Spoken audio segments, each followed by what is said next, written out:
আসসালামু আলাইকুম বন্ধুরা, আপনারা সবাই কেমন আছেন? আবার একটি নতুন ভিডিওতে আপনাদের স্বাগতম জানাচ্ছি। আমি আজকে চলে এসেছি আমাদের ছোট্ট সেনুয়া নদীর পাড়ে। দেখেন এখানে বাচ্চারা কি করতেছে, একটু যাই তাদের কাছে। ওরা কি করতেছে? এটা কি করছেন রে? ধান আছে না?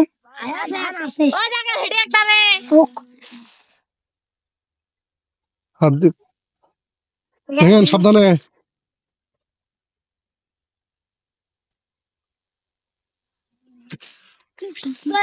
বাড়ি কোনটি তোমার? কত দূর ওতে পাইলা?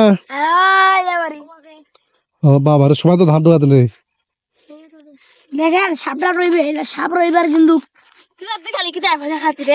নেন্দুর কামড়াইছেন রে। তোর নেন্দুর কামড়াইছিল? কোনটা দেখো ব্যথা লাগছিল নাকি?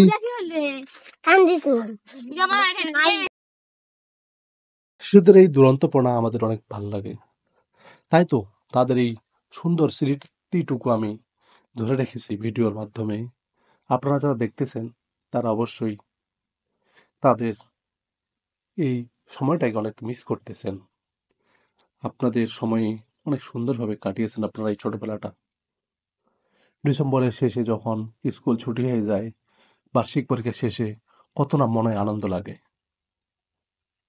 মাঠের এই মাঠ থেকে ও মাঠে ছুটে চলা, ফুটবল ক্রিকেট খেলা, শীতকালে আগুন তাপা, নানা রকম পিঠাপুলির আয়োজন চলে প্রতিটি বাড়িতে বাড়িতে। এই ছোট্ট শিশুরাও এমনভাবেই চলতেছে। তারা বসে নেই, তারা এখন চলে এসেছে ইঁদুরের গর্ত থেকে ধান বের করার। যারা গ্রামে বড় হয়েছেন তারা অবশ্যই এই ইঁদুরের গর্ত থেকে ধান বের করেছেন।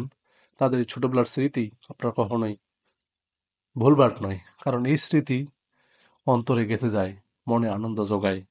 যখনই মনে হয় যে আমরা ছোট ছিলাম, সেই ছোটবেলার স্মৃতিটুকু বারবার মনে পড়ে।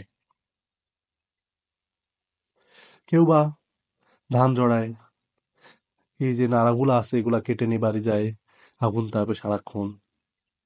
যখন পৌষ মাসের ঠান্ডা চারদিকে ছড়িয়ে পড়ে তখন এগুলো আগুন ধরায় তারা তাপে। খুব সুন্দর এই গ্রাম বাংলার, কারণ শীতকালে সব দিকে মাঠ ফাঁকা থাকে এবং নদীর পানি হালকা হালকা শুকিয়ে যায়। বাচ্চাদের মনে আনন্দর জোয়ার বসে, পড়াশোনা কম থাকে তাই।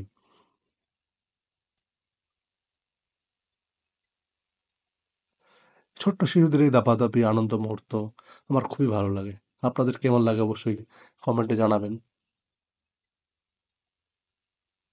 বারবার ফিরে পেতে চাই সেই ছোট্টবেলা, কিন্তু সেটা কখনো ফিরে আসবে না।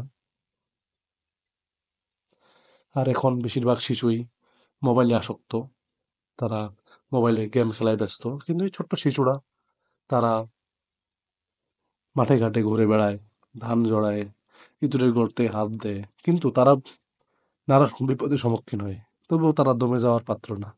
ছোট্ট শিশু তো, মনে আনন্দের জোয়ার, বারবার এই কাজ করতে আসে। দেখেন না কত সুন্দরভাবে তারা এই কাজটা করতেছে, আনন্দ পাচ্ছে।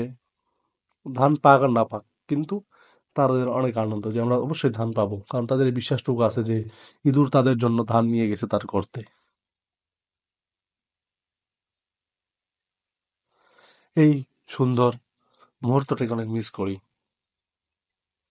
তো বন্ধুরা, কেমন লাগলো ভিডিওটা অবশ্যই কমেন্টে জানাবেন। আসসালামু আলাইকুম।